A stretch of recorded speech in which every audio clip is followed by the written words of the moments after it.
فلا أقسم بمواقع النجوم وإنه لقسم لو تعلمون عظيم إنه لقرآن كريم في كتاب مكنون لا يمسه إلا المطهرون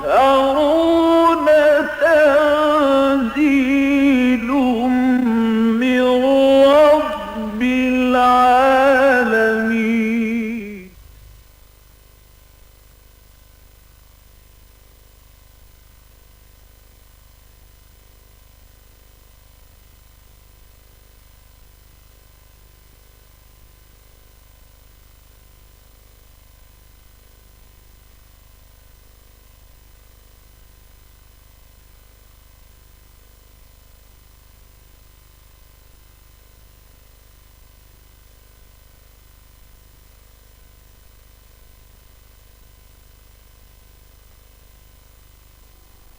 نحمده ونصلي على رسوله الكريم اما بعد فقد قال الله تبارك وتعالى كما ورد في سورة المائدة اعوذ بالله من الشيطان الرجيم بسم الله الرحمن الرحيم ليس على الذين آمنوا وعملوا الصالحات جناح فيما طعموا اذا ما اتقوا وآمنوا وعملوا الصالحات ثم اتقوا وآمنوا ثم اتقوا وأحسنوا والله يحب المحسنين صدق الله العظيم. رب اشرح لي صدري ويسر لي أمري واحلل عقدة من لساني يفقهوا قولي. اللهم ربنا ألهمنا رشدنا وأعذنا من شرور أنفسنا.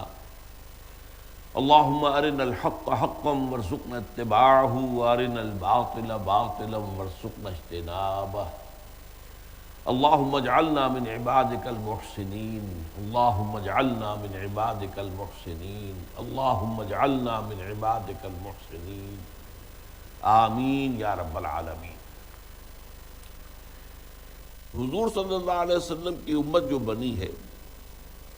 وہ حضور کی دعوت کی بنیاد پر بنی. ایک فرد صلی اللہ علیہ وسلم وہ کھڑے ہوئے ہیں، انہوں نے دعوت دی ہے کہ ایک ایک کر کے لوگ جمع ہوئے ہیں. 10 سال میں بمشکل 100 افراد 125 افراد آئے ہیں، اور پھر آپ کو معلوم ہے کہ اس کے بعد حالات میں تبدیلی آئی ہے اور دروازہ کھل گیا، کھڑکی کھل گئی یثرب کی طرف جو بعد میں مدینۃ النبی بن گیا. تو اس سے ہوتے ہوتے ایک امت جو ہے اس نے تشکیل پائی، اور یہ ابتدا ہی سے دعوت، تربیت اور تزکیہ کے مراحل سے گزر کر آئی. لہذا اس امت کا معاملہ اس سابقہ امت سے بہت مختلف تھا. ان کے ہاں اخلاق اور کردار کی وہ بلندی کا معاملہ ہو ہی نہیں سکا. یہی وجہ ہے کہ ہم دیکھتے ہیں کہ حضرت موسیٰ علیہ السلام کے ذریعے اللہ تعالیٰ نے انہیں نجات دی اور فرعونیوں سے بچایا، اور وہ بھی اتنے بڑے معجزے سے کہ حضرت موسیٰ کی عصا کے ایک ضرب سے سمندر پھٹ گیا. لیکن یہ کہ پھر ان لوگوں نے ایسے لوگوں پر سے گزر ہوا کہ جو بتوں کو پوجتے تھے، تو حضرت موسیٰ سے کہا ہمارے لیے بھی ایسے ہی بت بنا دو. آپ کو معلوم ہے کہ یہ حال اس قوم کا جو اپنے نبی کے زمانے میں ابھی اسی نبی کے جو ہے بہت بڑے بڑے معجزے وہ مصر میں دیکھ کر آئے تھے. 9 معجزے تو مصر میں دیکھ چکے تھے. 10واں سب سے بڑا معجزہ کہیے کہ سمندر کے پھٹنے سے ان کی نجات ہوئی. پھر حضرت موسیٰ علیہ السلام کو بلایا گیا تورات دینے کے لیے کوہ طور پر، تو پیچھے بچھڑے کی پرستی شروع کر دی. تو یہ میں بتا رہا ہوں کہ اس قوم کا معاملہ جو ہے وہ امت محمد صلی اللہ علیہ وسلم سے اس اعتبار سے بہت مختلف ہے. یہ امت بنی تھی دعوت، تربیت، تزکیہ اس کے ذریعے سے، اور وہ امت ایک نسل کی بنیاد پر ایک قومی شکل میں موجود تھی جس میں اللہ تعالیٰ نے ان نبی بھیجے ہیں. تو کچھ لوگ نبی کی باتوں کو مانتے بھی تھے، کچھ نہیں بھی مانتے تھے، لیکن بحیثیت قوم جو ہے وہ بنی اسرائیل تو وہ تھے. اس بنی اسرائیل کی قومیت جو ہے وہ تو ان سے ساقط نہیں ہو سکتی تھی. لہذا ان کے بعد بھی آپ کو معلوم ہے کہ حضرت موسیٰ علیہ السلام نے جب جنگ کا موقع آیا انہوں نے کوڑا جواب دے دیا، فَاذْهَبْ أَنْتَ وَرَبُّكَ فَقَاتِلَا إِنَّا هَاهُنَا قَاعِدُونَ۔ 40 برس تک کی سزا مل گئی کہ اسے صحرائے طی میں بھٹکتے پھرو گے، فَإِنَّهُمْ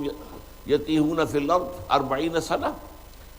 40 سال کے بعد اسی دوران میں حضرت موسیٰ کا انتقال ہو گیا، حضرت ہارون کا انتقال ہو گیا، لیکن 40 سال کے بعد پھر حضرت یوشع ابن نون رضی اللہ عنہ بھی ہم کہہ سکتے ہیں کہ ان کے صحابی تھے، اور یہ کہ غالب یہی ہے کہ نبی بھی تھے تو علیہ السلام بھی کہہ سکتے ہیں، ان کی سرکردگی میں فلسطین فتح کیا۔ لیکن پھر یہ کہ ایک مرکزی حکومت نہیں بنائی، بلکہ 12 قبیلوں نے 12 اپنے علاقے علیحدہ علیحدہ، کل فلسطین ہے ہی کتنا بڑا رقبہ، آپ اندازہ کیجئے کہ پورا ملک جو ہے وہ ہمارے ریاست سابقہ ریاست بھاولپور جتنی کوئی اس کا رقبہ ہوگا اندازہ۔ اس میں بھی 12 چھوٹی چھوٹی حکومتیں اور ریاستیں بن گئیں، آپس میں لڑتے بھی تھے، آس پاس کی جو کافر اور مشرک اقوام تھی ان سے تعلقات قائم کیے، ایک دوسرے کے مقابلے میں ان سے مدد حاصل کی، ان کے ساتھ روابط قائم کیے، لہذا ان کے ہاں اخلاقی اعتبار سے بھی زوال آیا، مذہبی اعتبار سے بھی زوال آیا، مشرکانہ اوہام بھی آئے، اور ہوتے ہوتے پھر اس انتہا کو پہنچے کہ ان مشرک اور کافر قوموں نے نکال باہر کیا، اور گویا کہ 300 برس بعد حضرت یوشع ابن نون کے اس کے بعد وہ ایک ٹرن آیا ہے ہسٹری کے اندر کہ وہ ان کے ایک نبی کے پاس یہ پہنچے ان کے بڑے بڑے سردار کہ اب ہم کیا کریں، ہمیں تو جنگ کرنی پڑے گی، ہمیں اپنے گھروں سے نکال دیا گیا ہے، تو ہمارے لیے ایک بادشاہ مقرر کر دیجئے، کوئی سپہ سالار۔ تو انہوں نے حضرت طالوت کو مقرر کیا، پھر وہ جنگ ہوئی اور جنگ کی نوبت نہیں آئی، تقریباً یوں سمجھیے معجزے ہی کے ذریعے سے فتح ہو گئی کہ حضرت داؤد جو ہیں اس وقت تک فوجی تھے ہی نہیں، اس جنگ میں شریک تھے ہی نہیں، وہ تو ایک چرواہے تھے، وہ اپنی بھیڑیں بکریاں لے جاتے تھے، چرواتے تھے، عمر بھی تھوڑی تھی، کم عمر کے 9 عمر کے لڑکے تھے۔ وہ عین وقت پر آئے ہیں جبکہ یہ دونوں لشکر آمنے سامنے کھڑے تھے، ایک طرف وہ جس کو گولیت کہا جاتا ہے جالوت، اور ایک طرف طالوت علیہ السلام، اور لشکر جو ہے ایک دوسرے کے مقابلے میں۔ تب وہ نکلا ہے جو جالوت جو تھا، گولیت، وہ بہت ہی قوی الجثہ، بہت جسیم، بہت قداور، وہ شخص نہایت بہادر تھا، اور غرق آہن وہ آیا، اس نے مقابلے کے لیے پکارا، کوئی آتا ہے میرے مقابلے میں؟ اب یہاں لشکر پورا کا پورا کھڑا ہے۔ مجھے حیرت ہوتی ہے کہ حضرت طالوت بھی نہیں نکلے میدان میں، حالانکہ حضرت طالوت کے بارے میں جب اعتراض کیا تھا یہودیوں نے کہ یہ کیسے بادشاہ ہو سکتا ہے، اس کے پاس تو کوئی دولت تو ہے ہی نہیں، یہ تو حضرت جو اس وقت کے نبی تھے انہوں نے یہ کہا تھا اللہ نے انہیں جسمانی قوت بھی زیادہ دی ہے اور علم بھی دیا، فی العلم والجسم، لیکن یہ کہ حضرت طالوت بھی مقابلے میں نہیں آئے۔ اس وقت دیکھا ہے پہنچ گیا یہ حضرت داؤد جو ابھی میں نے بتایا، ابھی ایک نوجوان لڑکے جو کہ ان کے پاس تھا بھی کیا، ہتھیار بھی کیا تھا، گوپیا، اس گوپیے کے اندر وہ رکھ کر پتھر جو ہے وہ مارا کرتے تھے، اور جو بھی بھیڑیا آتا اگر ان کے بھیڑوں کے گلے پر حملہ آور ہوتا یا شیر آتا تو اسے مارتے تھے۔ تو انہوں نے جب دیکھا کہ یہ جو کافر ہیں مقابلے میں کھڑے ہیں اور ادھر سے کوئی نکل نہیں رہا، تو انہوں نے کہا اس نامختون کو میں ختم کروں گا۔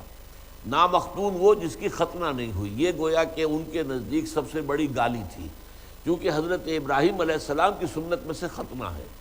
تو ختنہ کرانے والے تو وہ تھے، بنی اسرائیل تھے، لیکن باقی لوگ چونکہ یہ سنت ظاہر بات ہے کہ ان کی تو نہیں تھی، تو وہ نامختون کا لفظ استعمال کیا کہ اس کو میں ختم کروں گا، اور گوپیے میں پتھر رکھ کر اسے گھما کر جو مارا ہے تو وہ اس کی آنکھ کا جو اس کی زرہ کے اندر جو آنکھ کا سوراخ تھا دیکھنے کے لیے اسی میں سے ہو کر پتھر گزرا ہے اور اس کے دماغ کے اندر، اور وہ مر گیا، اور اس پر پھر فوج بھاگ گئی۔ تو گویا کہ یہ بھی ایک معجزہ ہی تھا، یہ باقاعدہ جنگ کی نوبت تو آئی نہیں تھی۔ تو یہ میں نے سارا پس منظر آپ کو اس لیے بتایا کہ اگرچہ حضرت داؤد علیہ السلام سے اور حضرت طالوت علیہ السلام سے ان کی تاریخ کا ایک دور شروع ہوا ہے جسے ہم کہہ سکتے ہیں کہ عہد ذری، بلکہ میں تو کہا کرتا ہوں کہ حضرت موسیٰ علیہ السلام کی خلافت راشدہ جو ہے وہ اصل میں شروع ہی ہوئی ہے 350 برس بعد،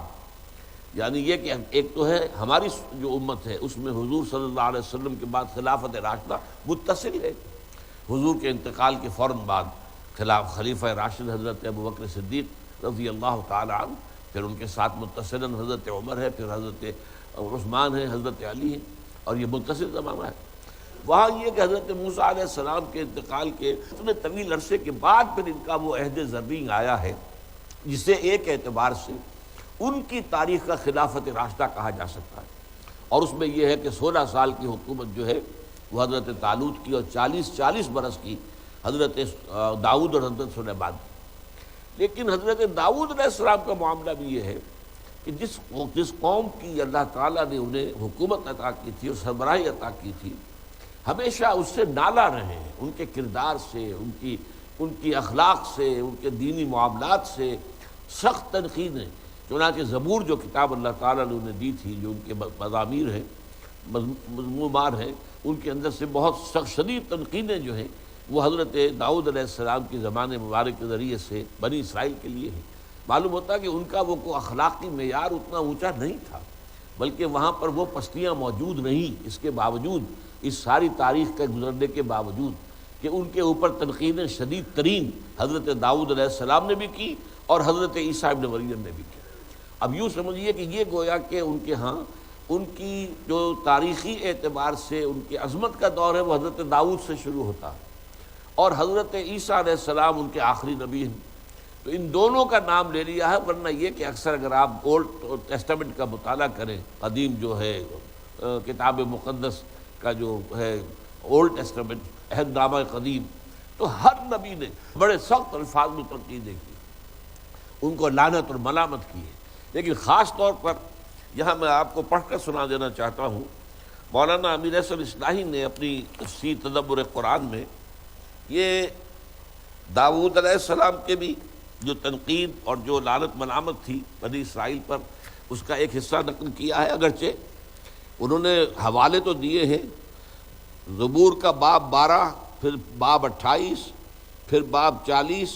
پھر باب 68، پھر باب 109، پھر باب 140، پھر باب جو ہے اس طریقے سے۔ لیکن یہ ایک باب کا ہے جو تھوڑا سا حصہ جو ہے 50ویں باب میں، یہ 16 سے 22 تک ان کی آیات ہے۔ تو حضرت داؤد کہتے ہیں، لیکن خدا شریر سے کہتا ہے تجھے میرے آئین بیان کرنے سے کیا واسطہ؟ یعنی تم میرا آئین لوگوں کو سناتے ہو، تمہیں کیا واسطہ؟ تمہارا اپنا عمل تو اس پر ہے نہیں، اور تو میرے عہد کو اپنی زبان پر کیوں لاتا ہے جبکہ تجھے تربیت سے عداوت ہے اور میری باتوں کو پیٹھ پیچھے پھینک دیتا ہے۔ تو چور کو دیکھ کر اس سے مل گیا اور زانیوں کا شریک رہا ہے، تیرے منہ سے بدی نکلتی ہے اور تیری زبان فریب گھڑتی ہے۔ تو بیٹھا بیٹھا اپنے بھائی کی غیبت کرتا ہے اور اپنی ماں کے بیٹے پر تہمت لگاتا ہے۔ تو نے یہ کام کیا اور میں خاموش رہا۔ تو نے گمان کیا کہ میں بالکل تجھ ہی سا ہوں، لیکن میں تجھے ملامت کر کے ان کو تیری آنکھوں کے سامنے تربیت دوں گا۔ اب اے خدا کو بھولنے والو، اسے سوچ لو، ایسا نہ ہو کہ میں تم کو پھاڑ ڈالوں اور کوئی چھڑانے والا نہ ہو۔ یہ انداز ہے حضرت داؤد علیہ السلام کا جو انہوں نے اپنی قوم بنی اسرائیل کے بارے میں ان سے گفتگو کرتے ہوئے اختیار کیا۔ اب اسی طریقے سے دیکھیے متی کی انجیل میں حضرت مسیح علیہ السلام کا بیان، اے ریاکار فقیہوں اور فریسیوں، تم پر افسوس، تم بیواؤں کے گھروں کو دبا بیٹھے ہو اور دکھاوے کے لیے نماز کو طول دیتے ہو کہ ایک ایک مرید کو کرنے کے لیے تری اور خشکی کا دورہ کرتے ہو، اور جب وہ مرید ہو چکتا ہے تو اپنے سے دونا جہنم کا فرزند بنا دیتے ہو۔ اے اندھے راہ بتانے والو، تم پر افسوس جو کہتے ہو کہ اگر کوئی مقدس کی قسم کھائے تو کچھ بات نہیں، لیکن اگر مقدس کے سونے کی قسم کھائے گا تو اس کا پابند ہوگا۔ اے احمقو اور اندھو، کون سا بڑا ہے، سونا یا مقدس جس نے سونے کو مقدس کیا؟ اور پھر کہتے ہو کہ اگر قربان گاہ کی قسم کھائے تو کچھ بات نہیں، لیکن جو نظر اس پر چڑھی ہو اگر اس کی قسم کھائے تو اس کا پابند ہوگا۔ اے اندھو، کون سی شے بڑی ہے، نظر یا قربان گاہ جو نظر کو مقدس کرتی ہے؟ اے ریاکار فقیہو اور فریسیو، تم پر افسوس کہ پودینہ اور سونف پر تو اور زیرے پر تو دہ یقین دیتے ہو، یعنی عشر دہ یقین 10 میں سے ایک حصہ، پر تم نے شریعت کی زیادہ بھاری باتوں یعنی انصاف اور رحم اور ایمان کو چھوڑ دیا ہے۔ لازم تھا کہ یہ بھی کرتے اور وہ بھی نہ چھوڑتے۔ اے اندھے راہ بتانے والو، مچھر کو چھانتے ہو اور اونٹ نگل جاتے ہو۔ اے ریاکار فقیہو اور فریسیو، تم پر افسوس کہ پیالے اور رکابی کو اوپر سے صاف کرتے ہو مگر اندر لوٹ کا سامان اور ناپرہیزگاری سے بھرا ہوا ہے۔ اے اندھے فریسی، پہلے پیالے اور رکابی کو اندر سے صاف کر تاکہ اوپر سے بھی صاف ہو جائے۔ اے ریاکار فقیہو اور فریسیو، تم پر افسوس کہ تم سفیدی پھری ہوئی قبروں کے مانند ہو، جو اوپر سے تو خوبصورت دکھائی دیتی ہیں مگر اندر مردوں کی ہڈیوں اور ہر طرح کی نجاست سے بھری ہوئی ہوتی ہیں۔ اسی طرح تم میں بھی ظاہر میں تو لوگوں کو راش باز تم بھی ظاہر میں تو لوگوں کو راش باز دکھائی دیتے ہو مگر باطن میں ریاکاری اور بے دینی سے بھرے ہوئے ہو۔ اے ریاکار فقیہوں اور فریسیوں، تم پر افسوس کہ نبیوں کی قبریں بناتے اور راست بازوں کے مقبرے آراستہ کرتے ہو، اور کہتے ہو کہ اگر ہم اپنے باپ دادا کے زمانے میں ہوتے تو نبیوں کے خون میں ان کے شریک نہ ہوتے۔ اس طرح تم اپنی نسبت گواہی دیتے ہو کہ تم نبیوں کے قاتلوں کے فرزند ہو، غرض اپنے باپ دادا کا پیمانہ نہ بھرو۔ اے سانپو، اے افعی کے بچوں، تم جہنم کی صدا سے کیوں کر بچو گے؟ اس لیے کہ دیکھو میں نبیوں اور داناؤں اور فقیہوں کو تمہارے پاس بھیجتا ہوں، ان میں سے تم بعض کو قتل کرو گے، بعض کو صلیب پر چڑھاؤ گے، بعض کو اپنے عبادت خانوں میں کوڑے مارو گے اور شہر بہ شہر ستاتے پھرو گے، تاکہ سب راست بازوں کا خون جو زمین پر بہایا گیا تم پر آئے۔ راست باز بابل کے خون سے لے کر برکیہ کے بیٹے زکریہ کے خون تک، جسے تم نے مقدس اور قربان گاہ کے درمیان قتل کیا، میں سچ کہتا ہوں کہ یہ سب کچھ زمانے کے لوگوں پر آئے گا۔ اے یروشلم، اے یروشلم، تو جو نبیوں کو قتل کرتی ہے اور جو تیرے پاس بھیجے گئے ان کو سنسار کرتی ہے، کتنی بار میں نے چاہا کہ جس طرح مرغی اپنے بچوں کو پروں تلے جمع کر لیتی ہے، اسی طرح میں بھی تیرے لڑکوں کو جمع کر لوں، مگر تم نے نہ چاہا۔ دیکھو تمہارا گھر تمہارے لیے ویران چھوڑا جاتا ہے، کیونکہ میں تم سے کہتا ہوں کہ اب سے مجھے پھر ہرگز نہ دیکھو گے جب تک نہ کہو گے کہ مبارک ہے وہ جو خداوند کے نام سے آتا ہے۔ یہ متی کا 23واں باب ہے، 14 سے 39ویں آیات تک۔ یہ ہے ایک طرح کا اندازہ ان الفاظ مبارکہ کی وضاحت۔ لعن الذین کفروا من بنی اسرائیل علی لسان داؤد و عیسی ابن مریم۔ یہ لعنت، ملامت، یہ تنقیدیں ذرا سا اشارہ میں کر دوں، خود اس امت کے ایک آخری دور کے بارے میں حضور کے الفاظ آئے ہیں۔ اب وہ دور آ چکا ہے یا نہیں آ چکا ہے، ابھی آئے گا تو کب آئے گا، میں اس پر بات نہیں کرنا چاہتا، اس لیے کہ اس میں سخن گسترانہ بات جو ہے آ جائے گی، لیکن حدیث ہے یوشک ان یاتی علی الناس زمان، شک ہے، اندیشہ ہے کہ لوگوں پر، مسلمانوں پر، اے امت مسلمہ تم پر ایک ایسا زمانہ آ جائے گا لا یبقی من الاسلام الا اسمہ، اسلام میں سے سوائے اس کے نام کے کچھ نہیں بچے گا،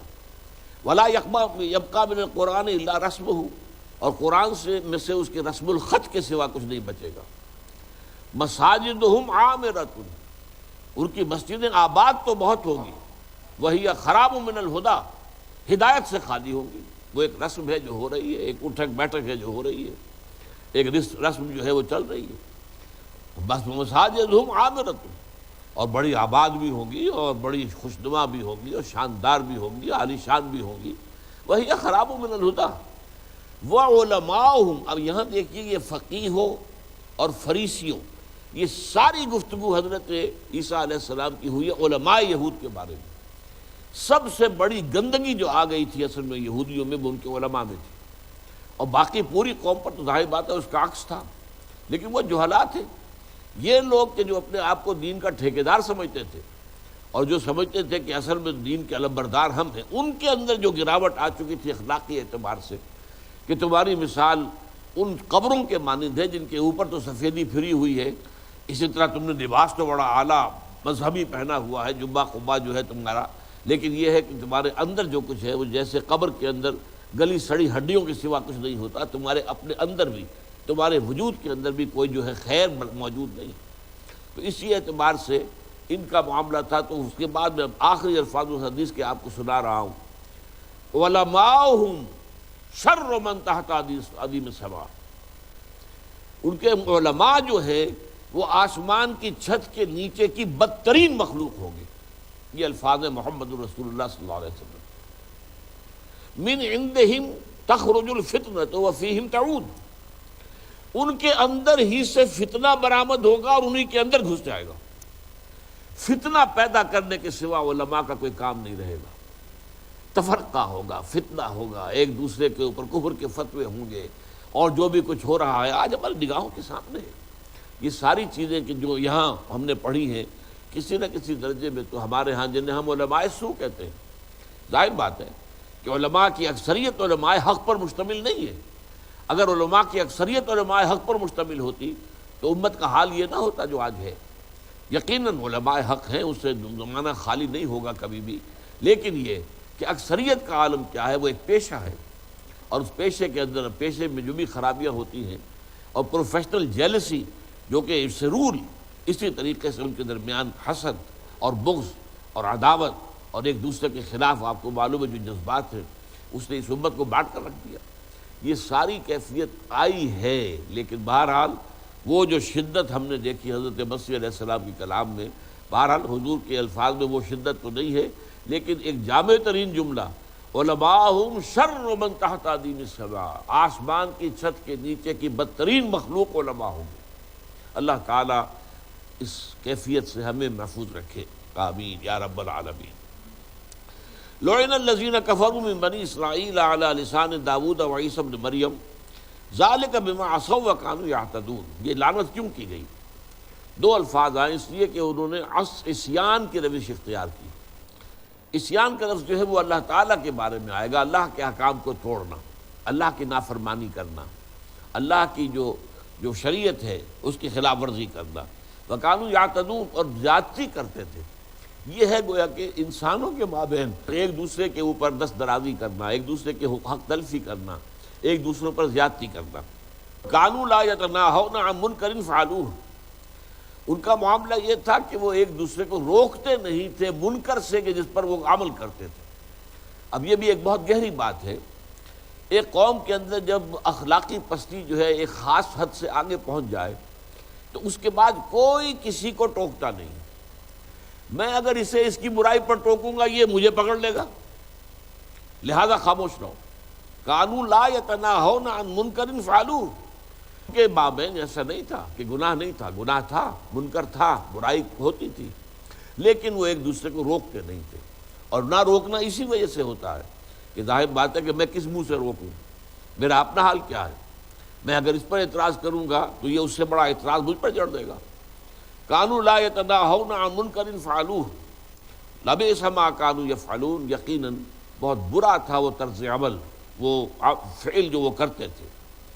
ترا کثیرا منہم یتولون الذین کفروا، اب یہ حال ہے اس وقت کے بنی اسرائیل کا یا اہل کتاب کا، یہودیوں کا خاص طور پر جو حضور کے زمانے میں موجود تھے۔ تم دیکھو گے ان میں سے اکثر کو کہ وہ دوستی اختیار کرتے کافروں کی، اور یہاں اس سے مراد ہے مشرکین،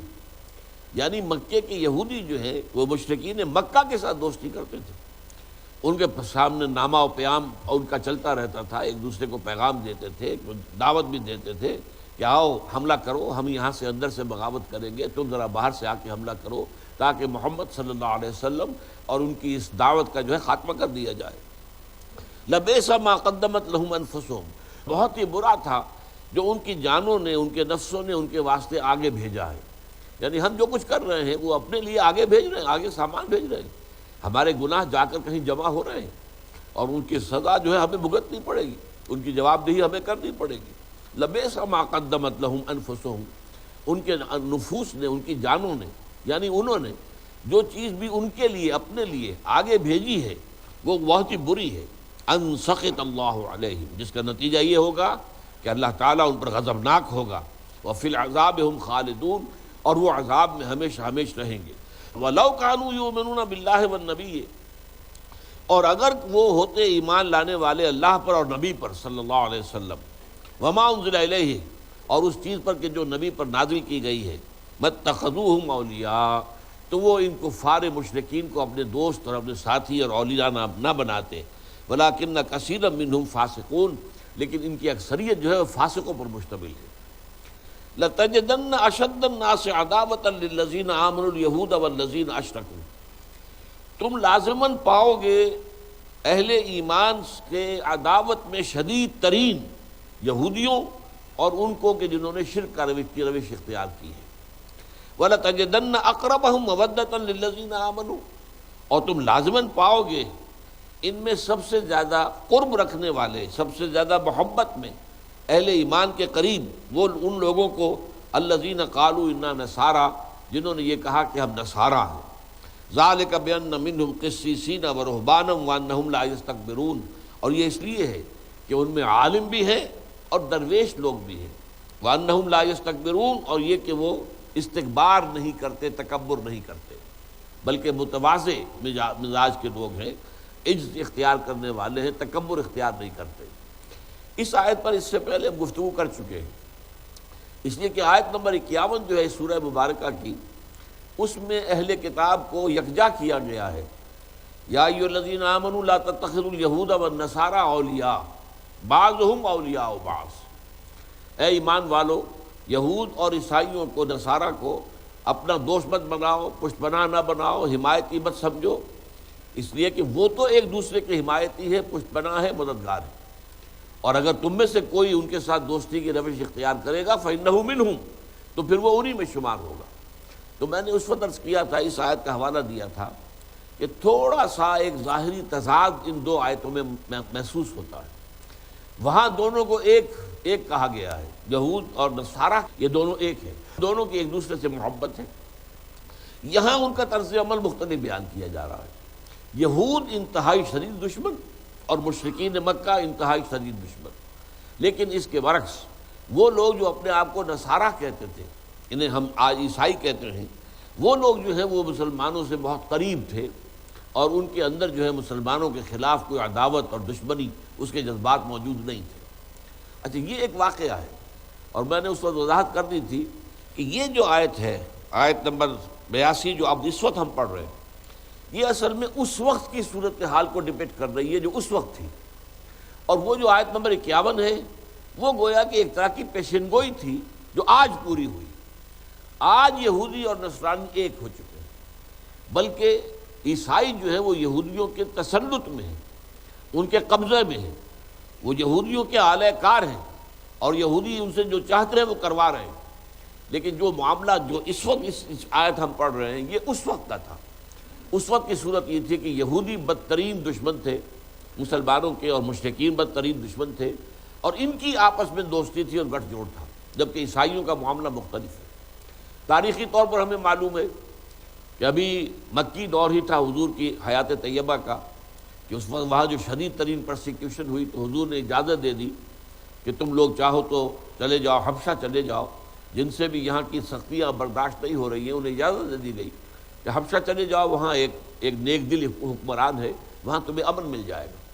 چنانچہ کچھ مسلمانوں نے ہجرت کی۔ حضرت عثمان رضی اللہ تعالیٰ عنہ نے بھی اپنی زوجہ محترمہ جو حضور کی صاحبزادی تھی ان کے ساتھ ہجرت کی ہے۔ حضرت ام حبیبہ جو ابو سفیان کی صاحبزادی تھی، انہوں نے اپنے شوہر کے ساتھ ہجرت کی ہے، اگرچہ وہ شوہر وہاں جا کر عیسائی ہو گیا، مرتد ہو گیا، تو اس اعتبار سے گویا کہ سپریشن ہو گئی۔ حضرت ام حبیبہ جو ہیں وہ بغیر شوہر کے رہ گئی۔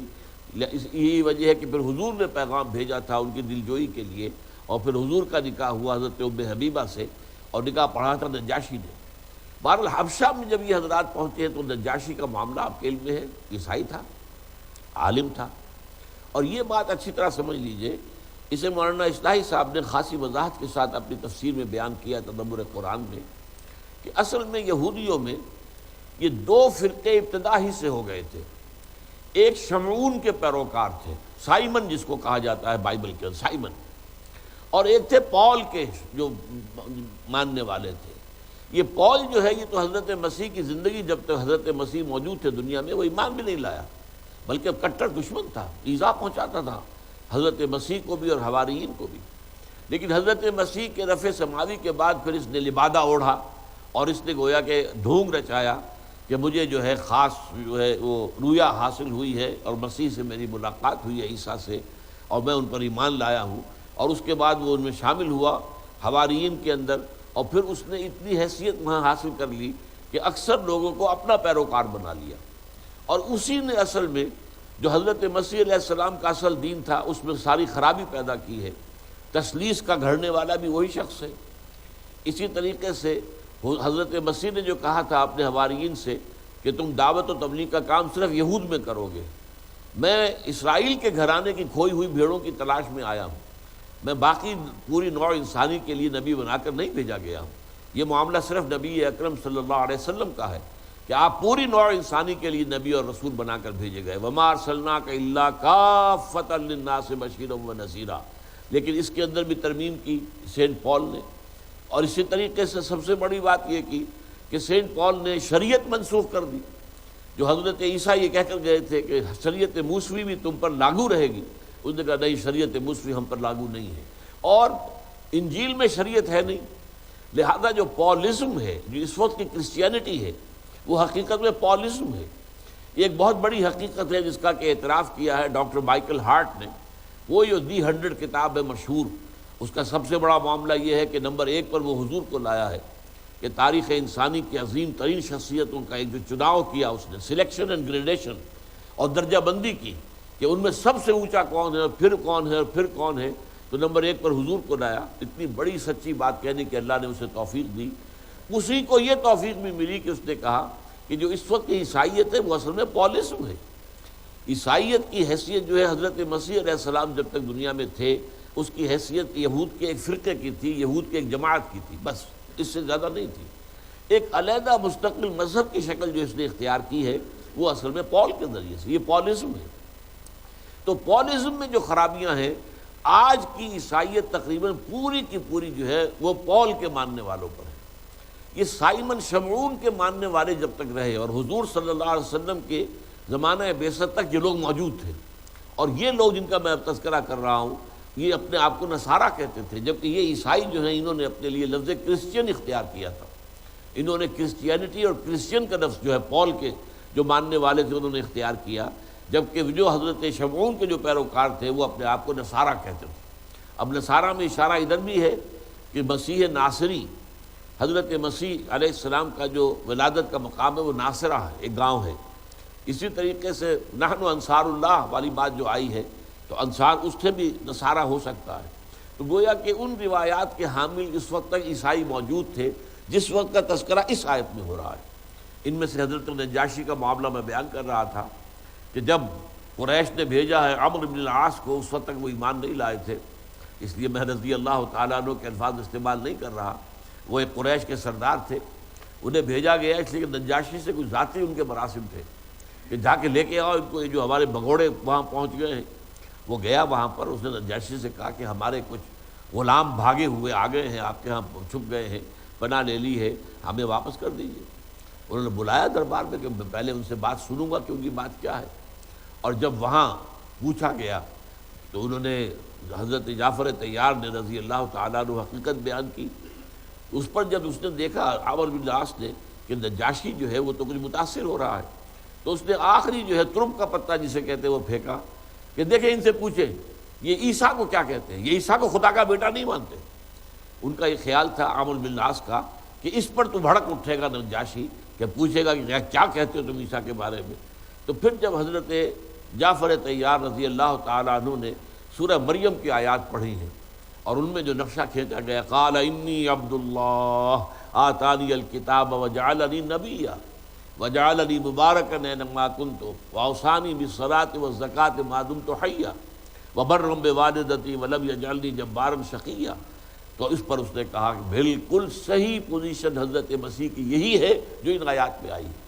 اور اس نے کہا کہ مسلمانوں تم یہاں رہو، امن سے رہو، چین سے رہو، اطمینان سے رہو، تمہیں کوئی کچھ نہیں کہہ سکتا. اور عمرو بن العاص سے یہ کہا کہ اگر تم ایک پہاڑ جتنا سونا بھی میرے پاس مجھے دو گے کہ میں ان لوگوں کو تمہارے حوالے کر دوں تب بھی میں انہیں تمہارے حوالے نہیں کروں گا. اب یہ نجاشی کا کردار ہے، وہ عیسائی تھے. اسی طرح جو مقوقس شاہ مصر تھا وہ بھی پیٹریارک تھا اصل میں مصر کا. اس کے پاس حضور نے جب خط بھیجا ہے اپنا نامہ مبارک صلح حدیبیہ کے بعد، اس نے انتہائی احترام کیا حضور کے سفیر کا، حضور کی خدمت میں تحفے بھیجے. حضرت ماریہ قبطیہ رضی اللہ تعالیٰ عنہ جن سے حضرت ابراہیم کی ولادت ہوئی ہے حضور کی عمر کے آخری دور میں، تو آپ وہ وہاں سے آئی تھی اور انہوں نے بھیجا تھا. تو اسی طریقے سے ایک اور بھی تھی جن کو حضور نے حسان ابن ثابت رضی اللہ تعالیٰ عنہ کو دے دیا تھا، انہوں نے بڑی عزت کی. اسی طریقے سے ہرقل کے بارے میں آتا ہے کہ جب اس کے پاس حضور کا خط پہنچا تھا، ہرقلیس ہرقل، اور یہ اس وقت کا جو ہے یوں سمجھیے کہ قیصر اور یہ تھا روم کا شہنشاہ، اس کے پاس جب خط پہنچا ہے تو وہ خط پڑھتے ہی وہ بھی پہچان گیا کہ یہ وہی نبی ہے جس کا کہ ہم انتظار کر رہے تھے. لیکن اب یہ کہ اس کے پاؤں میں بیڑیاں پڑی ہوئی تھی، اتنی بڑی سلطنت اور اس کی جو بادشاہت ہے، اس کی حکومت ہے، اس نے کوشش یہ کی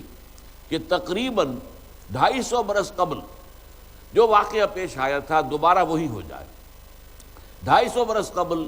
سن 300 عیسوی میں، 300 کے کچھ بعد ہوا کیا تھا کہ کانسٹنٹائن جو ایمپرر تھا روم کا، اس نے عیسائیت قبول کی تھی اور پوری رومن امپائر عیسائی ہو گئی تھی۔ یہ ٹرننگ پوائنٹ ہے یہودیوں اور عیسائیوں کے معاملے میں۔ ان کی جو تعلقات رہے ہیں اس سے پہلے جو ہے یہودی انتہائی ستاتے تھے عیسائیوں کو، بہت پرسیکیوٹ کرتے تھے کہ یہ ہمارے جو ہیں یہ لوگ جو ہیں ہمارے دین کے باغی ہیں۔ لیکن اب جب عیسائی جو ہیں اب وہ پوری سلطنت عیسائی ہو گئی اور جو ہے قیصر روم عیسائی ہو گیا، تو اب عیسائیوں کا ہاتھ اوپر ہو گیا، انہوں نے پھر جو ہے بدلے لیے ہیں، چکائے ہیں یہودیوں کے ساتھ۔ تو اس وقت جو صورتحال چل رہی تھی ان کی آپس میں دوستی نہیں تھی۔ ہیرکلیس کو جب معلوم ہوا کہ ایک قافلہ آیا ہوا ہے اور حضرت ابو سفیان بعد میں ایمان لے آئے ہیں رضی اللہ تعالی عنہ، تو یہ گئے ہوئے تھے قافلہ لے کر اور یہ قریب ہی تھے، وہاں یروشلم کے قریب تھے۔ تو اس نے کہا کوئی آیا ہوا ہے عرب کا قافلہ وغیرہ، تجارت کے لیے قافلے جایا کرتے تھے، معلوم وہاں ہے۔ بلایا گیا، دربار میں پیشی ہوئی، تو ابو سفیان سے سوالات اس نے کیے، ایسے سوال کیے پوائنٹڈلی جس سے یہ بات جواب میں واضح ہوتا جا رہا تھا کہ واقعی محمد نبی ہے۔ ان کا خاندان کیسا ہے، ان کا کردار کیسا ہے، ان کی تعلیمات کیسی ہیں، کہیں ان کے خاندان میں کوئی بادشاہ تو نہیں رہا تھا۔ تو محسوس ہوتا جا رہا تھا کہ وہ کریت کر ایسے سوال کر رہا تھا جس سے یہ بات جواب میں واضح ہوتا جا رہا تھا کہ واقعی محمد نبی ہے۔ ابو سفیان یہ کہتے ہیں کہ میرا جی چاہتا تھا بار بار کہ میں جھوٹ بولوں اور میں محمد کے بارے میں ایسی باتیں کہوں جس سے کہ وہاں نفرت پیدا ہو، لیکن میرے ساتھ عرب ساتھی تھے، میرے مکے کے لوگ تھے۔ میں نے سوچا کہ یہ کیا کہیں گے کہ اتنا بڑا سردار ہمارا یہ ابو سفیان جو ہے یہ جھوٹ بول رہا ہے، اس لیے کہ ظاہر بات ہے کہ وہ سب لوگ تو جانتے تھے کہ محمد صلی اللہ علیہ وسلم اور آپ کے ساتھیوں کا کردار کیا، آپ کی تعلیمات کیا ہے، لہذا سچ بیان کیا سارا مجبوراً، اور اس سچ کی بنا پر صورت بن گئی تھی کہ سب درباریوں نے محسوس کیا کہ یہ تو ابھی ایمان لے آئے گا، لہذا ان کے نتھنوں سے جو ہے ان کے سانسوں کی آوازیں آنی شروع ہوئیں اور ان کے غصے اور غیظ و غضب کا اظہار شروع ہوا، تو پھر ہرقل رہ گیا۔ لیکن اس نے بھی ظاہر بات ہے کہ کوئی گستاخی حضور کی شان میں نہیں کی اور آپ کے نام مبارک کی یا آپ کے سفیر کی کوئی توہین نہیں کی۔ یہ ساری باتیں میں آپ کو اس لیے بتا رہا ہوں تاکہ معلوم ہو جائے کہ اس وقت کا معاملہ عیسائیوں کا کچھ اور تھا، اس لیے کہ اس وقت تک کے عیسائی جو ہیں وہ سارے کے سارے وہ پول کے ماننے والے نہیں تھے، بلکہ ان میں بہت سی بڑی تعداد جو ہے وہ حضرت شمعون یا سائمن جس کو ہی کہتے ہیں ان کے پیروکاروں میں تھی۔ ان کے ہاں توحید بھی ابھی برقرار تھی اور ان کے اندر اور بھی اچھی باتیں جو ہے موجود تھیں، اور یہ ان میں سے تھے اور یہ اپنے آپ کو نصارہ کہتے تھے، جبکہ یہ پول کے جو ماننے والے تھے یہ اپنے آپ کو عیسائی کہتے تھے۔ انہوں نے کرسچن کا لفظ حضرت مسیح کی طرف، جیسے کہ ہمارے بارے میں کہہ دیا جاتا ہے یورپ میں محمڈنز، یہ گویا کہ وہ اپنے طریقے پر کہ جیسے حضرت عیسائی کے ساتھ حضرت عیسیٰ کے ماننے والوں کو عیسائی، کرائسٹ کو ماننے والے کرسچنز، اسی طرح محمد کے ماننے والے صلی اللہ علیہ وسلم وہ گویا کہ محمڈنز ہیں۔ لیکن یہ ہمارا تو طریقہ کار یہ نہیں ہے، ہم تو اللہ اور اس کے رسول کے ماننے والے ہیں، اللہ کے بندے ہیں، مسلمان ہیں۔ ہوا سماکم المسلمین من قبل وفی ھذا۔ تو یہ صورتحال جو ہے اس صورت میں یہ آیت جو ہے جیسا کہ میں نے عرض کیا یہ اس وقت کی صورتحال کو ڈپکٹ کر رہی ہے کہ یہودی بدترین دشمن تھے مسلمانوں کے اور حضور کے اور اسلام کے۔ لَتَجِدَنَّ أَشَدَّ النَّاسِ عَدَاوَةً لِلَّذِينَ آمَنُوا، اہل ایمان کی عداوت میں انسانوں میں سب سے شدید تم پاؤ گے الیہود والذین اشرکوا، یہود کو اور مشرکوں کو،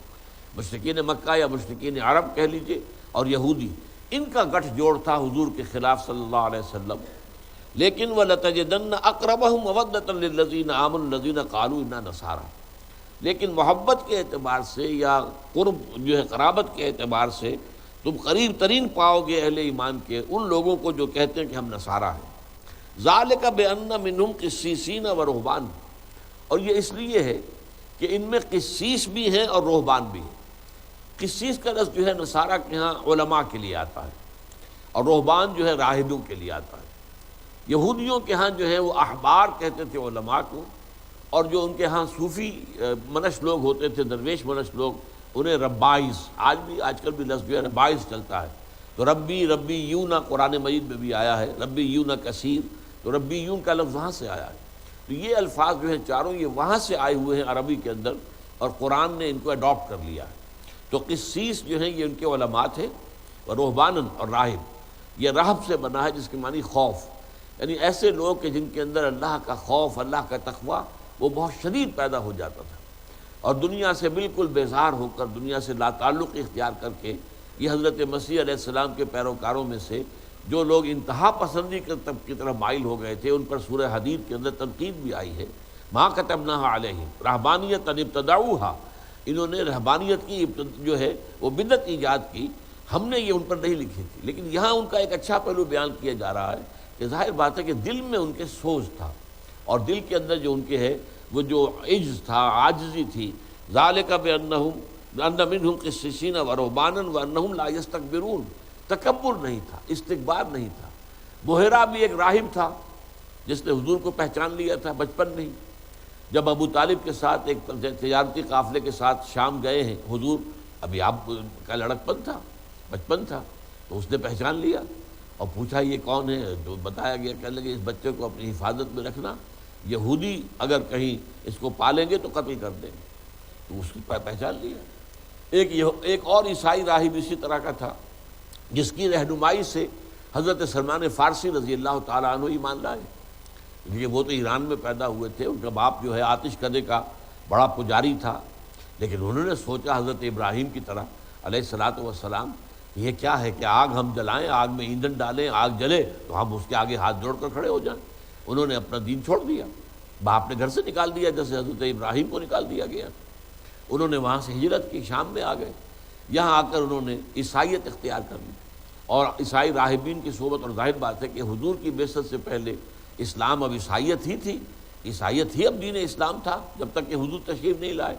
حضرت عیسیٰ کے آنے سے پہلے یہودیت ہی اصل دین تھا جب تک کہ حضرت عیسیٰ کی بعثت نہیں ہوئی، اسی طریقے سے حضور کی بعثت تک عیسائیت ہی اصل میں دین اسلام تھا، تو گویا کہ وہ مسلمان ہو گئے، وہ گویا انہوں نے عیسائیت اختیار کر لی۔ تو وہ جو راہب کے پاس تھے، جب اس کے انتقال کا وقت آیا، انہوں نے کہا کہ میں تو ابھی میری تسلی نہیں ہوئی ہے، اور مجھے علم کی ابھی پیاس ہے۔ انہوں نے کسی اور راہب کا بتا دیا، وہاں چلے جاؤ، وہاں گئے، وہاں بھی جب یہی صورتحال ہونے لگی، پھر کہا کہ مجھے میری کوئی رہنمائی کیجیے، مجھے تو پورا اطمینان ابھی نہیں ہوا ہے۔ تب انہوں نے کہا کہ میرا علم بتاتا ہے کہ جنوب کی سرزمین میں، جنوب کی جانب کھجوروں کی سرزمین میں آخری نبی کا ظہور ہونے والا ہے، زمانہ قریب ہے، تم جاؤ، ٹرائی یور لک، دیکھو جاؤ، قسمت آزمائی کرو، شاید اللہ تمہیں وہ ان کے قدموں تک پہنچا دے، تمہاری طلب صادق ہے، اور یہ طلب صادق جو ہے یہ اللہ کو پسند ہے، تو شاید کہ اللہ تمہیں وہاں پہ۔ تب انہوں نے سفر کیا ہے عرب کی طرف، مدینے کی طرف، اس پر قافلے پر ڈاکوؤں نے حملہ کیا، ان کو پکڑ کے اور غلام بنا کر بیچ دیا۔ خریدنے والا مدینے کا ایک یہودی تھا، لہٰذا مدینے پہنچ گئے، حضور ابھی پہنچے نہیں ہیں، حضور ابھی مکے میں ہیں، لیکن خبریں یہاں پہنچ گئی ہیں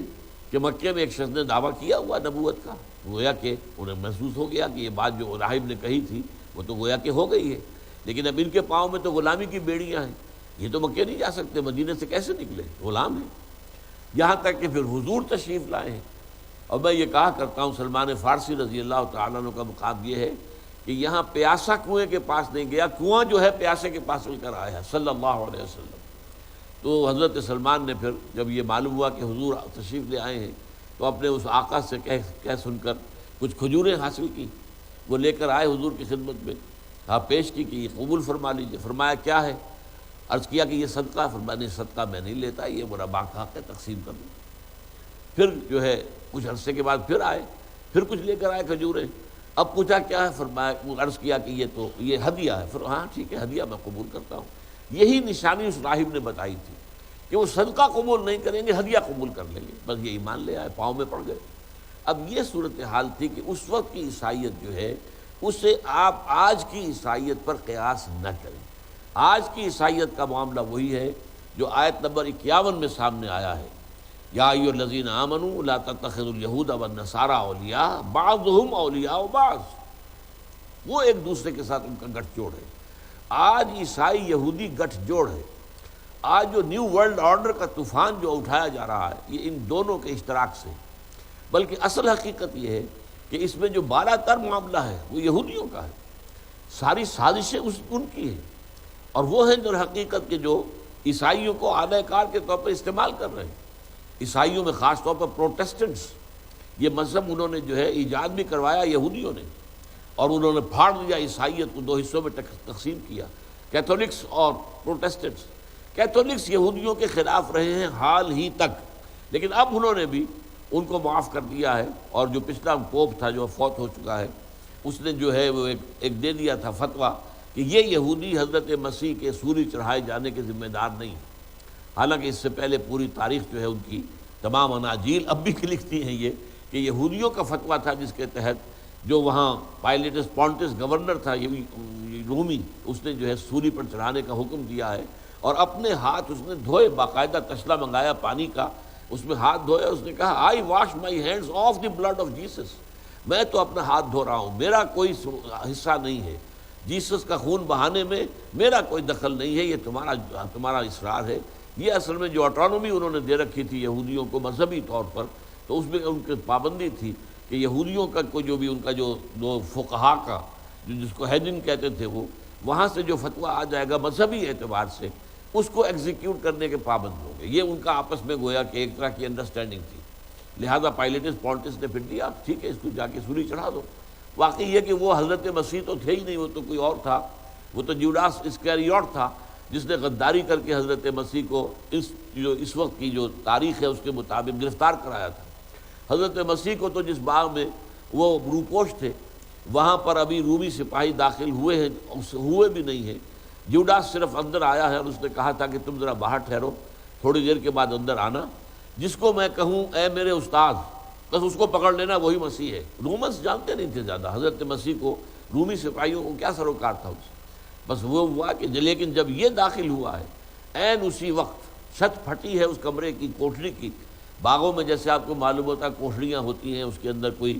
رکھے ہوئے ہوتے ہیں آلات جو ہیں، کوئی کھرپے، کوئی دلہتیاں، کچھ اور کسیاں وسیاں، وہیں پر حضرت مسیح تھے جو عبادت کر رہے تھے۔ تو اسی وقت چھت پھٹی ہے، 4 فرشتے اترے ہیں اور حضرت مسیح کو اٹھا کر وہ آسمان پر لے گئے، اور اس شخص کی جوڈاس اسکریوٹ کی شکل بنا دی گئی حضرت مسیح کی۔ اب یہ باہر آیا ہے تو بقیہ جو وہاں پر حواری تھے انہوں نے کہا ہے ہمارے استاد، اسی وقت جو ہے وہ جو ہے رومی سپاہی داخل انہوں نے اس کو پکڑ لیا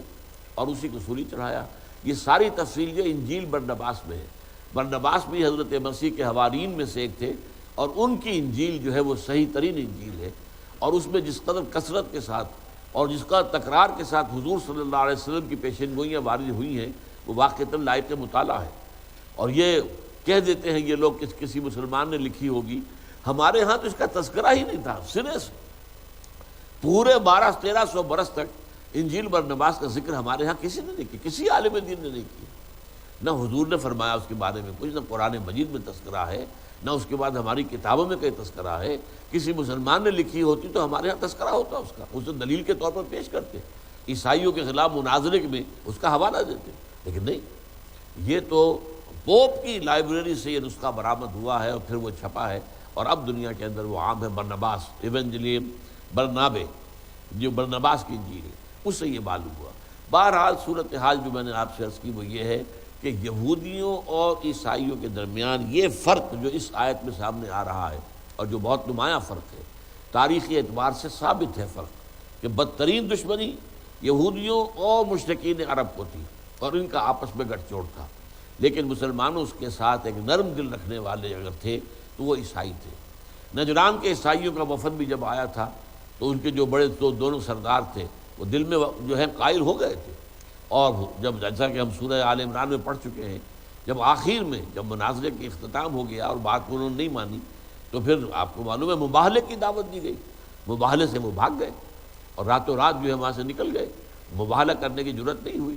اس حوالے سے انہوں نے بھی پہچان لیا تھا، لیکن ان کو بھی صورت یہی پیش آئی تھی کہ وہاں اصل میں جب وہ آ رہے تھے تو یہ 2 بھائی تھے اصل میں،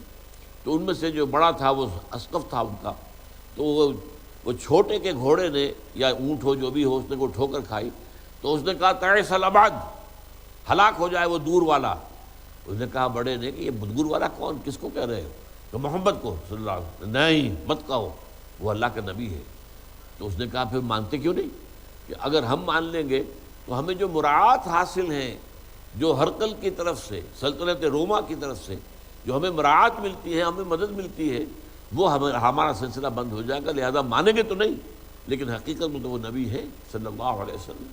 تو یہ ہے اصل میں فرق اس وقت کے نصارہ کا اور آج کے نصارہ کا۔ آج کا معاملہ جو آیت نمبر 51 ہے اس سورہ مبارکہ کی، اس کے سامنے اس میں واضح ہوتا ہے، اور جو اس وقت کا معاملہ تھا وہ اس آیت میں ہے۔ ذَلِكَ بِأَنَّ مِنْهُمْ قِسِّيسِينَ وَرُهْبَانًا وَأَنَّهُمْ لَا يَسْتَكْبِرُونَ۔ اس کے بعد جو یہ آیت ہے، اب وقت تو ہے نہیں، صرف میں اجمالاً عرض کر دیتا ہوں۔ وَإِذَا سَمِعُوا مَا أُنزِلَ إِلَى الرَّسُولِ تَرَىٰ أَعْيُنَهُمْ تَفِيضُ مِنَ الدَّمْعِ مِمَّا عَرَفُوا مِنَ الْحَقِّ۔ یہ حضرت نجاشی کا جو واقعہ ہو گیا تھا، اس کے بعد ظاہر ہے کہ وہاں مسلمان رہے ہیں تو اسلام کچھ پھیلا ہے، تو بہت سے لوگ وہاں پر جو تھے وہ اسلام لے آئے ہیں۔ تو ہجرت کے کئی سال کے بعد وہاں سے پھر 70 افراد جو نو مسلم تھے، پہلے عیسائی تھے اب مسلمان چکے، ان کا ایک وفد حضور کی خدمت میں آیا۔ مسلمان تو واپس آ چکے تھے وہاں سے، اس کے بعد وہاں پہ جو لوگ جو عیسائی مسلمان ہوئے تھے ان کا 70 کا ایک جو ہے وفد آیا۔ وہ جب آیا ہے مدینے میں، اور یہاں انہیں پھر قرآن مزید پڑھ کر سنایا گیا۔ ظاہر بات ہے کہ اس وقت حضرت جعفر طیار نے جو قرآن انہیں تھوڑا سنایا تھا، اس وقت تک قرآن نازل بھی تھوڑا ہی ہوا تھا، بہت تھوڑا ہوا تھا ابھی۔ اب یہاں جو انہیں قرآن سنایا گیا تو ان کے دلوں کے اندر وہی جو دلوں میں ان میں نرمی تھی، گداس تھا، ان کے دلوں میں تکبر نہیں تھا، اس کی وجہ سے نتیجہ یہ نکلا کہ ان کے آنکھوں سے آنسو کی ندیاں نوا ہو گئی۔ وَإِذَا سَمِعُوا، اور جب انہوں نے سنا مَا أُنزِلَ إِلَى الرَّسُولِ، جو کچھ نازل کیا گیا رسول کی طرف صلی اللہ علیہ وسلم، تَرَىٰ أَعْيُنَهُمْ، تم دیکھتے ہو ان کی آنکھوں کو تفیض من الدمع، کہ ابل پڑی ہیں آنسوؤں سے، مما عرفوا من الحق، حق کے پہچان کی وجہ سے، حق کا تیر جا کر لگا ہے دل پر، جس سے وہ دل گداس دل کے اندر جو ہے یہ کیفیات پیدا ہوئی ہیں۔ یقولون ربنا آمنا، اور وہ کہہ رہے ہیں کہ اے پروردگار ہم ایمان لے آئے، فاکتبنا مع الشاہدین، تو ہمیں بھی گواہوں میں شامل کر لے، ہمارا نام بھی گواہوں میں شامل کر لے کہ ہم گواہی دیتے ہیں کہ تیرے سوا کوئی معبود نہیں، اور یہ محمد جو ہے صلی اللہ علیہ وسلم یہ تیرے رسول ہے۔ وما لنا لا نؤمن باللہ، اور کیا ہوا ہمیں، کیسے ممکن ہے کہ ہم ایمان نہ لائیں اللہ پر، وما جاءنا من الحق، اور اس چیز پر کہ جو ہم تک پہنچی ہے حق میں سے، یعنی یہ قرآن۔ ونطمع ان يدخلنا ربنا مع القوم الصالحین، ہمیں تو بڑی ہم طمع رکھتے ہیں، ہماری خواہش ہے، ہم یہ چاہتے ہیں کہ ہمارا پروردگار ہمیں داخل کرے اپنے نیک بندوں کے ساتھ، جنت میں ہماری جو ہے وہ معیت جو ہے وہ اپنے نیک بندوں کے ساتھ کرے۔ فَأَصَابَهُمُ اللَّهُ بِمَا قَالُوا جَنَّاتٍ تَجْرِي مِن تَحْتِهَا الْأَنْهَارُ خَالِدِينَ فِيهَا، تو بدلے میں ثواب کے طور پر اللہ تعالیٰ نے انہیں عطا فرمایا، یعنی یہ کہ اگرچہ وہ ہوگا تو قیامت کے بعد، لیکن فیصلہ یہی ہو چکا ہے، تو اس لیے اسے ماضی کے صیغے میں قطعی اور یقینی ہونے کے اعتبار سے اللہ نے انہیں جو کچھ انہوں نے کہا تھا، جو ان کا قول تھا، جو کچھ انہوں نے کہا، اس کے بدولت انہیں ان باغات کا بدلہ عطا کیا ہے جن کے نیچے نہریں بہتی ہیں۔ وَذَلِكَ جَزَاءُ الْمُحْسِنِينَ، اور یہی ہے بدلہ، وہ یہی ہے جزا محسنین کی، احسان کے درجے پر فائز ہو جانے والے لوگوں کی۔ وَالَّذِينَ كَفَرُوا وَكَذَّبُوا بِآيَاتِنَا، رہ گئے وہ لوگ جنہوں نے کفر کیا اور جھٹلایا ہماری آیات کو، اولئک اصحاب الجحیم، تو یہ ہیں جہنم والے۔ بارک اللہ لی و لکم فی القرآن العظیم ونفعنی وإیاکم بالآیات والذکر الحکیم۔